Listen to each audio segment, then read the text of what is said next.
Now, the man who calls himself our commander-in-chief better go relook at what his job description is, because under his watch, the benefits for families of fallen soldiers had been suspended due to the Democratic-fueled shutdown. Now, earlier today, the spin master, Jay Carney, stuck to his talking points and said the administration hoped that this would be remedied. But Carney refused to answer one simple question. When did Obama know? You said that the White House knew that this problem would be there in the event of the shutdown. The Department of Defense informed Congress, so Congress knew about it. Yeah. Yeah, so Congress knew about it. The White House knew about it. The President is the Commander-in-Chief. He's the Chief Executive. Was there literally nothing that he could do to ensure that these families are taken care of? I mean, he's doing it today, John, because it was not addressed by Congress in the Pay Our Military Act. When did the President learn specifically that the military death benefits would not be paid? Again, Ed, for the third time. No, I didn't hear that question. Yeah, and it was asked. I can tell you that when he did learn, he asked. Ed, I don't know specifically. All right, is it that hard to just be honest with the American people? Now, earlier today, the Pentagon announced that during the Obama-Reed shutdown, families would receive death benefits thanks to Great Americans over at Fisher House.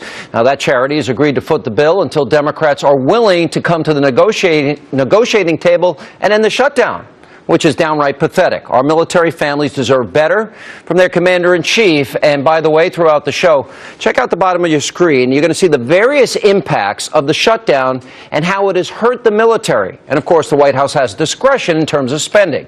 Joining me now with reaction, our former Obama campaign press secretary, Ben LaBolt, and former White House press secretary himself for President George W. Bush, Ari Fleischer. Let's go through the list. Military chaplains, they can't say mass. They can't offer services to those men and women serving the country. World War II memorials shut down. Vietnam memorial shut down. Normandy shut down. Death benefits, which is atrocious, shut down. The VA, they're not fully funding services, shut down. Even TV, football games and baseball games shut down, but the president's golf course remains open. Explain, why wouldn't they support just funding the VA, funding these things right off the beginning? Well, the president supports funding the whole government, and there's a solution to this, which is if Speaker Boehner called a vote, it would pass. The government would reopen. But the fact is, he's refused to do that time and time again. The president doesn't believe we should have this government by whack-a-mole, dealing with problems issue by issue as they pop up, because Republicans are holding the government hostage over a piece of legislation. You sound like a walking talking point. Can you just put aside your White House talking points, because you're using the exact verbiage of the exact words that the president's using.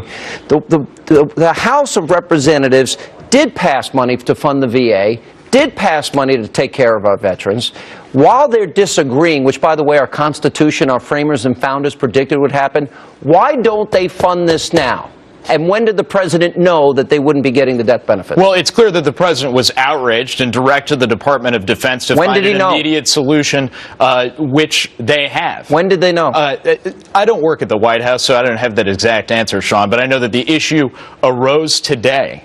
But the fact is, why will Speaker Boehner not call for a vote? That would solve all these problems. They wouldn't pop up. What about factories that aren't being inspected right now? How absurd this is. Last Friday, I went to a fundraiser. It's an annual event for the Marines and for sailors here in New York City. The military said that our people could go, but they couldn't wear their uniforms. Tell me about that. They can travel, they can go, they can attend, but they cannot dress the way they do to protect our country at an event to honor them. This is selective. It's absurd and it's punitive. I don't think the president is outraged. I think the president is trying to dial it up to create selective umbrage, trying to get it focused on Republicans by instead allowing things like this to happen to our military. Larry, this raises a question. There is discretion. Now, first of all, this is only a 17% government shutdown. This is a partial government shutdown. 83% of all spending is continuing to go on. Okay, it goes on. And every department, do they or do they not have discretion? They have tremendous discretion. The discretion exists for protection of building safety of lives. That's what the law says, and that has been interpreted over the years in very wide ways. Ways large enough that you can have a protest on the mall where members of Congress get arrested, requiring the time, the energy, and the money of our military, of our federal police force on Capitol Hill, so they can have a protest on the mall with Nancy Pelosi. That's a fair question. You can't visit the memorials. Yeah, okay. All right, so explain to me why they allowed, the Capitol Police allow an immigration rally that the president would probably support. Democrats got arrested, as Ari points out. Nancy Pelosi thanked Barack Obama for letting her go on the mall. And yet the Vietnam Memorial, the World War II Memorial, we have World War II vets in wheelchairs breaking down barricades to go see their memorial. Explain to me why they would make that decision.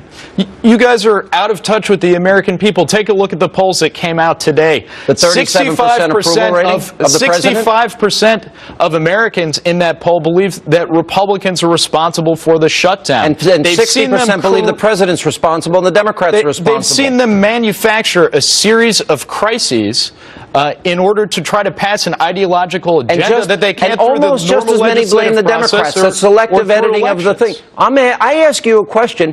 Why would they choose to shut down these things but allow a rally for immigration that they support? They allowed that to happen. Why would they do that to our veterans unless they're using them as pawns in the shutdown game? The fact is that Congress controls the purse strings. There's discretionary spending and there's non-discretionary spending. Okay, they passed the bill and they sent it to the Senate. That's mandated by law. The way to solve all of this is for Speaker Boehner to call a vote today so that we reopen the government. Are you really that dense? And you can't be that dense. And then let's go have a negotiation about all of the issues that they would like to deal with. The president will have that negotiation. Shutdown point. Listen, they passed the bill in the Senate, and you have discretion. Focus your attention. Why would they allow a rally and not allow the veterans to go to their own memorials? That's their choice. Isn't that a bad choice? Stop blaming John Boehner. They don't have to do this. All of this is a result of the Republicans manufacturing a crisis and refusing to fund the government over an issue, the Affordable Care Act, which is proceeding. You're going to utter this Millions are logging in online. Millions are enrolling right now. That's what makes this debate so absurd. If you want to strengthen the program, let's reopen the government and go through the legislative process. Actually, millions aren't logging on. Millions